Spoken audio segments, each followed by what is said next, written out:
Hi, welcome to another episode of Culture Corner, where we sit down with some of the best artists from San Antonio and its neighboring cities and get to see what they're up to creatively. I'm your host, Terry Perez, and our first guest for this new semester is CelesteDeLuna. Hi, Celeste. Hi, Terry. How are you? I'm good. I hope you're doing well. Good. Yes, Celeste, if you don't know her, she is a printmaking artist. She is self-taught, like you're 100% self-taught, or? I studied painting. I did get an MFA in studio art for painting. And I say I'm self-taught, but I really learned from a lot of other people. So maybe community taught. Community taught, that's a good way to put it, yeah. And yeah, she's from the Rio Grande Valley. A lot of her work has been featured in lots of exhibitions, and yeah, her printmaking. Like, just to start things off, can you explain what exactly is printmaking? Printmaking is making multiples. It's a process, and each multiple is called a print, and they're all considered originals and not copies. And so the kind of printmaking I do is known as relief printing. I also do silkscreen. But relief printing is basically carving into either linoleum or wood. You carve away the negative space, you roll ink over it, you run it through a press, or you can print by hand. And it's a lot like a stamp, like the little stamps you put on your hands, like when you get in somewhere or something like that. Yeah, and like a lot of your art, like a lot of your printmaking, it's characterized by like large wood cutouts, like, right? Yes, they're made from wood. A lot of them are made from wood. Yeah, and like fabric installations as well. Right. Yes. I'll print on fabric and then cut up the fabric and then sew it together to make like a fabric collage. Oh wow, that's cool. And like, what was it about like this specific form of art like that drew you to create the stuff that you create? I think first it was, I mentioned I was a painter before, and I think with painting I got really precious with it, and I would have like one painting and then I would want to let it go, or like I try to be too perfect with the one painting. And with printmaking you have all these chances to make it up, to make it what you want it to be. It's community oriented. There's always like a group of printmakers. Printmakers are always ready to get together and have a conference or have a print fair or have a workshop. You need to share resources when you're a printmaker. And I think painters are probably a little more like individualists. Yeah. And although, there's other ways to get community involved with a community of artists. It's associated with the trades also. I think with sitting and just like looking at a painting, for me, sometimes felt a little alien. And like with printmaking, it is associated with trade work. And it's kind of like the same tools that I could see my father and my uncles using, cutting tools, wood, jigs, things like that. Oh, okay. So like it requires like a lot more like, I guess you could say like handy work or something. Okay. It can be there's definitely problem solving skills. That's really cool. And do you think where you're from, like going back to what you said, like how like you think of like your family, like do you know like where you're from, which is the Rio Grande Valley, does that affect your work in a way? Definitely. I think when you grow up in a place and have like really intense formative experiences, you sort of associate those feelings and experiences with maybe imagery around you. Oh, yeah, that's a good way to do it. And what would you say is like your biggest artistic influence? Definitely Mexican printmakers, people like Jose Guadalupe Posada, Leopoldo Mendez, Taller de Gráfica Popular, all of those folks, those mid-century Mexican printmakers. I think the technique and style has always attracted me. Of course, I love Dürer, like most printmakers, and Kathy Kollwitz. The German expressionists are very, interesting to me. There's a couple of fabric artists that are contemporary that I really love. My friends Hannah and Blake Sanders. I took a workshop from them once, and it was super influential on me. My mother was a big influence on me. She was a very creative person. She knew how to make things, piñatas. She knew how to make these like handicrafts that they call three-dimensional collage. 3D collage. And She was just a very creative person, I think. And my father was, in his own way, was too. He was very good with his hands. They could always build things, always make things. Would you say a lot of like these influences that you have there can also be like good recommendations for anyone who wants to get into printmaking or at least like learn about printmaking? Absolutely, absolutely. I think everybody who lives in the Southwest United States should learn about Mexican printmakers. That's really a good way to put it. And then I know like a lot of your work, especially like you like to use that to express like certain experiences you've had and everything. And how has like your art like showcase that like personal experiences? Well, I show a lot of animals and plants, and sometimes the animals and plants are symbols for other things, but sometimes they're just like part of the environment. You know, it's part of your everyday life. Like the birds in the Rio Grande Valley, I was like surrounded by all these beautiful birds. It is known for birds, and my mom had a really great garden. And I just was always surrounded by this beautiful landscape in the valley. And, whether the experiences are good or bad, you're still surrounded by, like, this intense kind of beauty and light that's influenced me. Is like the landscape in the valley, and now just in Texas, here in San Antonio. There's similarities, and then there's differences, and they're really beautiful. Yeah, I think like with the valley being like close to the border and stuff, that definitely has like some like Mexican and cultural like influences there too. For sure. Like even like probably some bad like stuff like you could get influenced by, which it can definitely be more intense, but like sometimes like you need to be a little like intense with your artwork.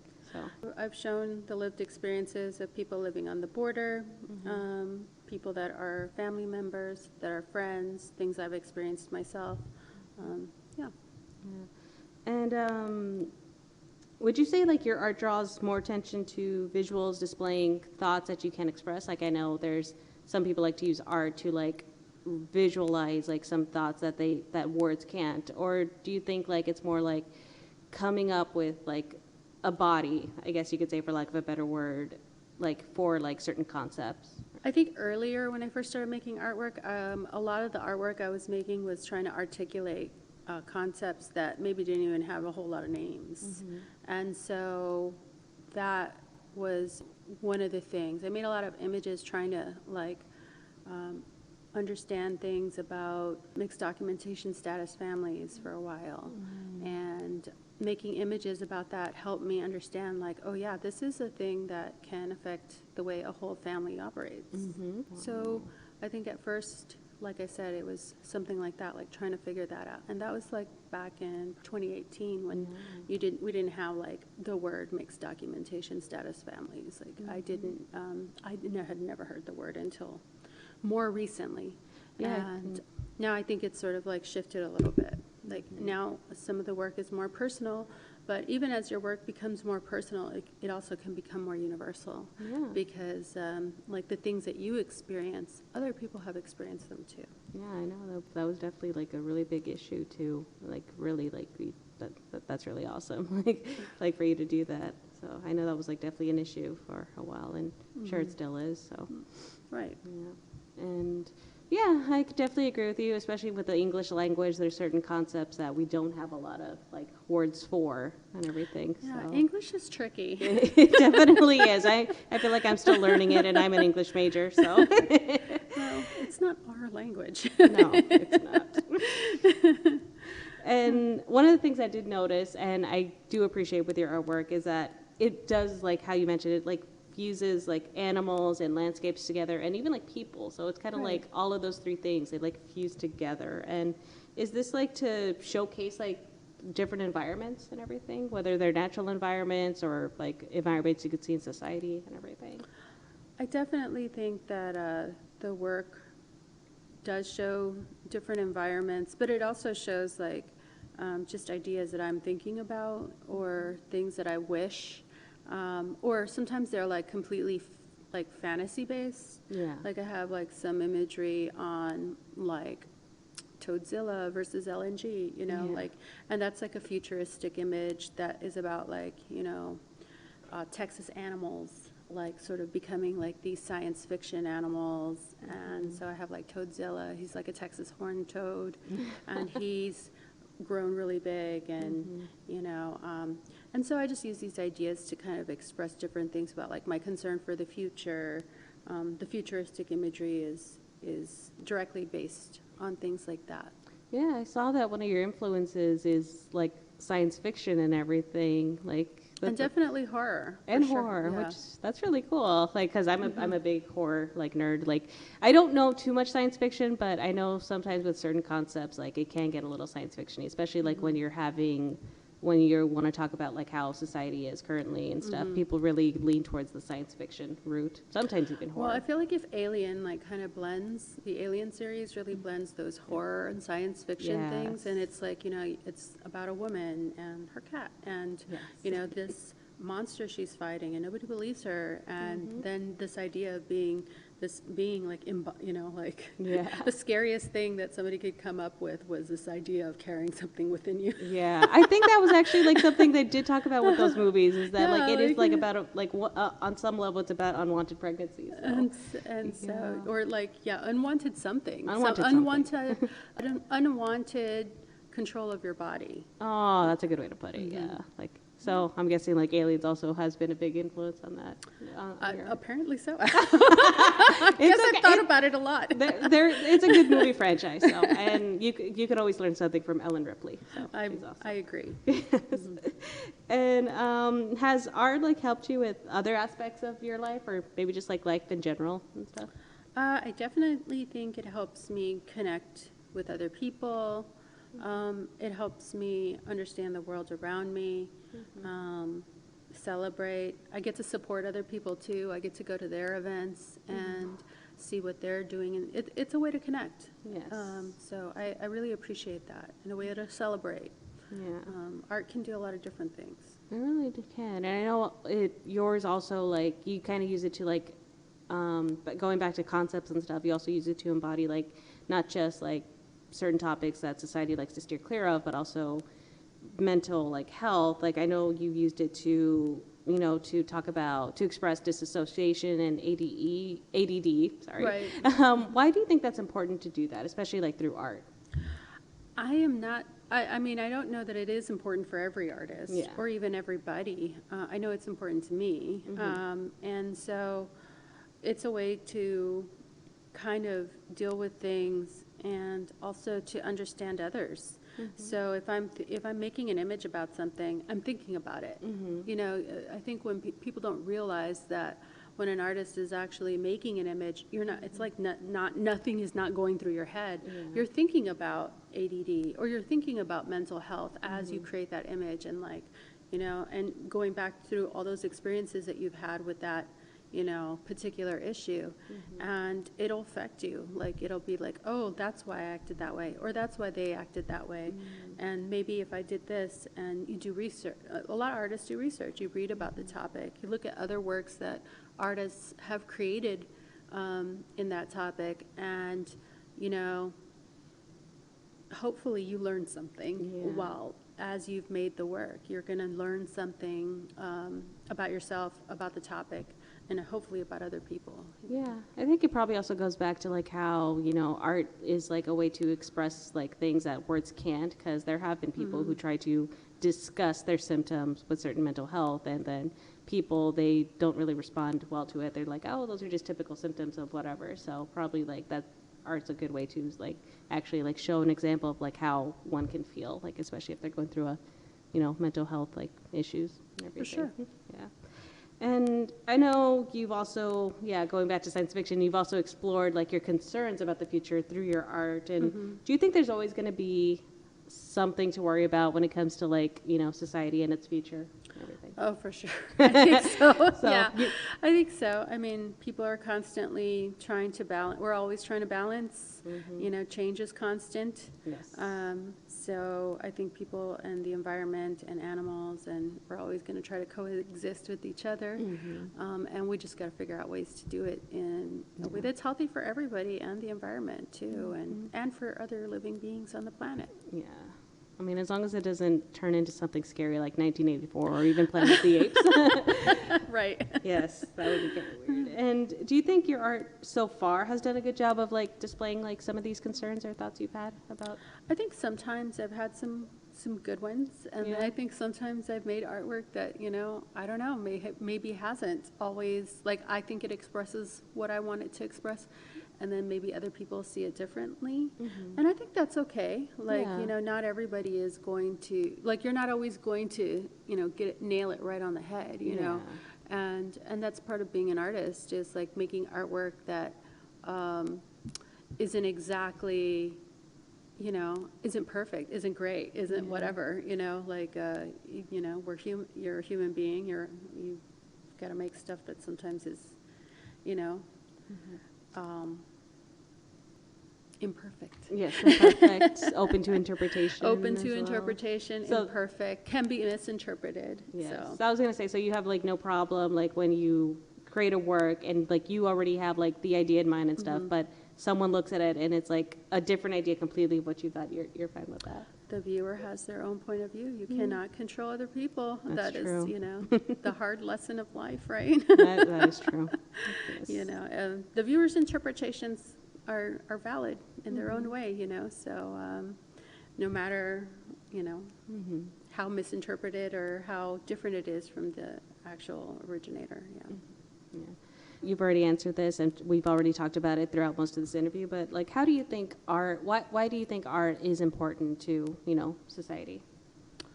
It has a lot of value. It helps us experience joy, celebrate each other, mark special occasions. There's a marketplace Yes. for it. It's got multiple different uses for different people and different societies. And so, but I think for me, it's something I do, and I connect with people around me, and you know, I'm able to express myself, and other people hopefully find value in that and appreciate my work. Yeah, I know. I really like going to marketplaces that like have local art and everything like that. So yeah, I like doing that. I know there's like one at the Pearl that promotes like artists from here as well. So you need to go there. Our art can also do, some art can create change, you know. It can, it has its political purposes, it has educational purposes. So there's different kinds of art for different things. Yeah.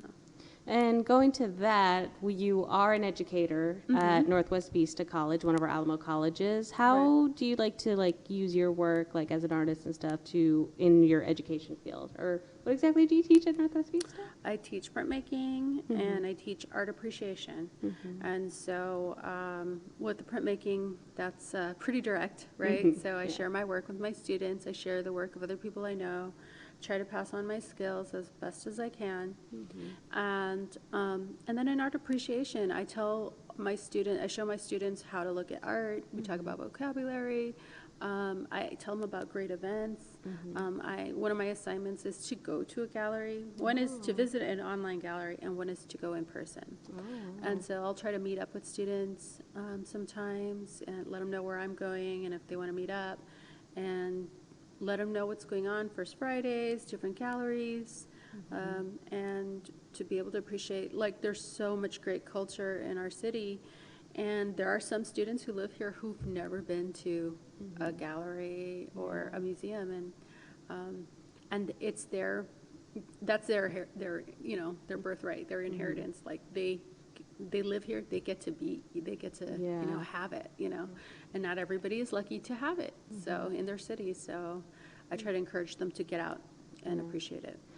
Yeah, I like to think San Antonio does have like some great art, and there is beauty in it. It's just like sometimes like it's just hard to find, because I know like with the west side of San Antonio, it sometimes can look a little bad, but like if you actually really look, there's like some great art. I know like there they have the studios by Alamo, which they actually repurpose old buildings and actually make them creative art studios, which I really can appreciate. Right. Yeah. Right.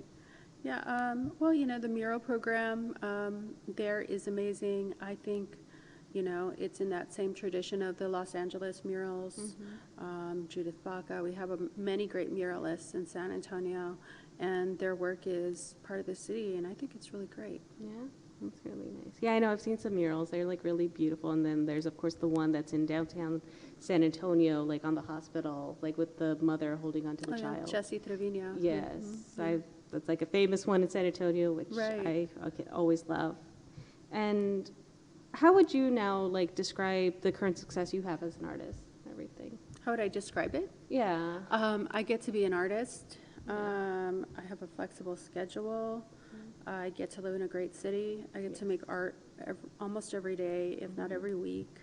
And I get to be around other people who appreciate art. And it's a real privilege. Yeah, you have your own home studio as well. It's Metzley Press. We were just talking about it beforehand. So it took me a number of years to get like all my equipment built up.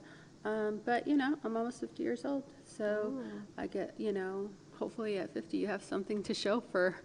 So far you have. Like I've like looked at your art online. So for your, you know, for years of work in education and higher education and making artwork and, you know, hopefully making some kind of contribution. Yeah, so far you really have. And I actually need to go to one of your like exhibitions or anything. So do you have any in San Antonio? Or? I've been showing more in group shows here. I really need to do a solo show is what I need to do. So your work is included with other artists? Yeah, my work is included with other artists. I like to, I'll do different things. Centro Cultural Aslan.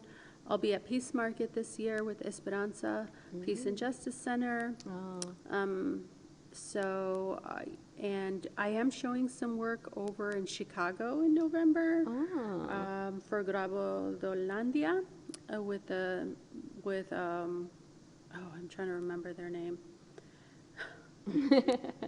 With a printmaking collective from Chicago associated with Renee Arceo and Carlos Barberina.